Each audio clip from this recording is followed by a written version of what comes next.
Get your St. Louis MMA fix at knucklejunkies.com. This video is sponsored by Brad Carey with Realty Executives Premier. If you're looking to buy or sell your home, call Brad Carey. Need a lawyer who fights as hard as you? Call John Meehan, attorney at law. All right, we're here at Shamrock FC Mayhem at the River City Casino. Shaun Scott defends his middleweight title with a split decision win over Kevin Roper. Man, you had to dig deep, push pretty hard. Just initial thoughts on the fight? I thought it was a lot of fun, you know. I didn't want to come out and have too easy of a fight, so I figured I'd let him punch me in the head a couple times, and then, you know, I wanted to see how tough I was, so I let him get a couple good positions on me. Try to see if I can't fight out of a choke, so let him get that one, and all in all, it was good. Yeah, I mean, the first round, you know, he came out and he did a pretty good job of using his reach and kind of keeping you off him. Yeah, and then my biggest downfall I've had thus far in my career in the cage has been against a taller guy in Denver cells at this venue. You know, so I enjoyed being able to come out and, you know, play distances a little bit with a guy who's a little taller. You know, and it's all about growing and learning, so being in those positions, pushing through some stuff. He used his length on the ground a lot more effectively than I was, you know, really giving him credit for. So, you know, I have a lot of respect for him being able to leverage me some of the times in the ways in which he did. Maneuvering on the ground, he had a lot of excellent bursts, good stamina. You know, I'll definitely give that to him. All right, we're here with new Shamrock FC featherweight champion Erion Zekthi. Erion, a grappling heavy affair here with Cortavius Romeo. Was that kind of the plan going in? No, the plan was to kind of try to just counter punch him and let him be explosive and come in. But I'll be honest with you, I wasn't ready for just how strong, like how physically strong and explosive that he would be. I knew, you know, I bumped up for this weight class. I'm not a 45er, I'm definitely a 35er, and I knew that if I was gonna go muscle for muscle with this guy, he would beat me. So I had to just rely on my counter punching and let him explode so heavily that the takedowns would be there on their own.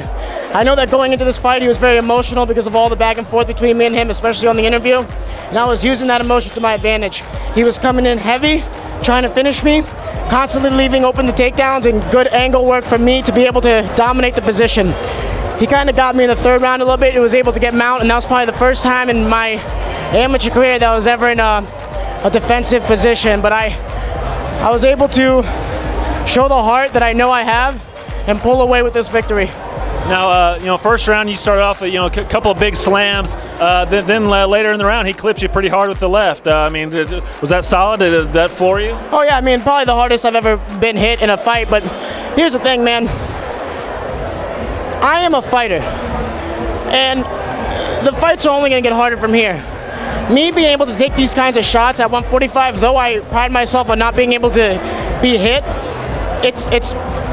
it doesn't scare me to get hit, you know, and knowing that I can take these big shots and keep coming. I was never dazed. I always knew where I was at, you know. I was in the fight from beginning to end. When the scores came in, 29-28, 29-28, another one 28-29, what was going through your head? That didn't really shock me too much. I knew that it was a close fight. Though I was able to get position, I didn't get to land as much as I wanted to, and that's because it's my first fight back in almost a year, you know what I mean?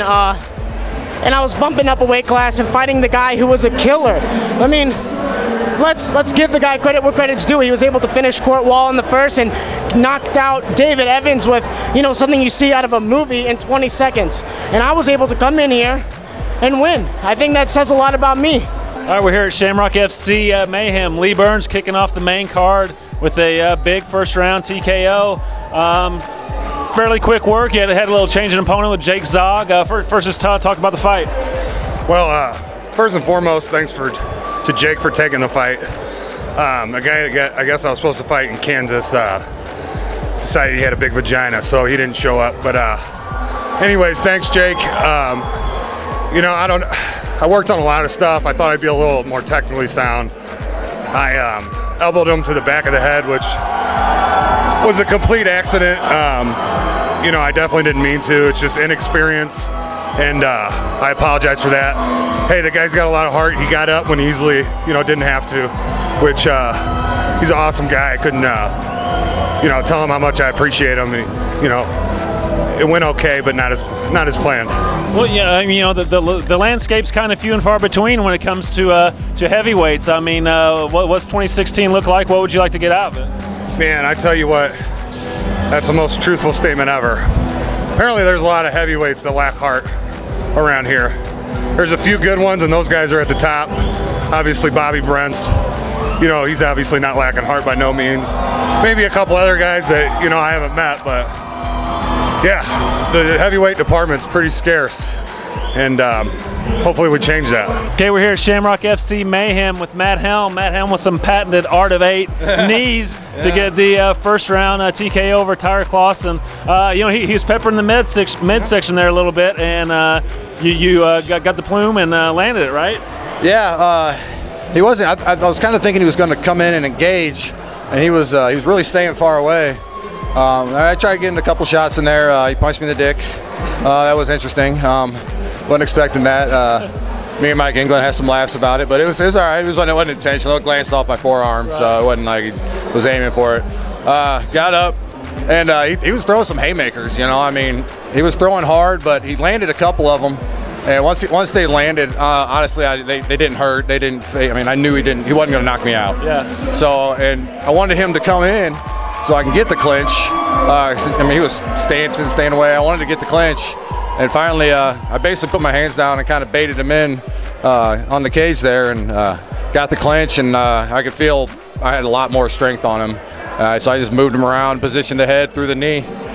He went down, and I guess he was out, corner was saying he was out when he had my leg, but obviously, you know, Mike didn't jump in, and I couldn't tell because I could still feel the pressure on my leg, so I just started hitting him again, and that's the story. Now, you know, plenty of talk, you know, going in pre-fight and ahead of this fight that this may be the last one. Is it official, or? Yeah, it's official. It's kind of why I was balling like a girl out there in the cage, but yeah, I'm done. It's way to go out, you know. Yeah. But it's been a fun, great career. I'm still going to be training. You know, I'm not leaving the sport 100%. You know, I'll still be there for all the guys at the gym. Big thanks to St. Charles MMA, Art of 8 Muay Thai, obviously. Love those guys. All my friends came out, huge crowd. Couldn't be happier, man. What you know, hard to summarize right now. I mean, but what has this competition fighter life been like? Up, down. I mean, streaks. You know, I've enjoyed every bit of it. It's a sport that once I started, kind of thinking, eh, what the hell, give it a try. Got into it, man. There's just nothing like it. Yeah. The competition, you know, inside the cage, the camaraderie with your team, and I mean, it's amazing. I highly recommend it for everyone to at least train. knucklejunkies.com.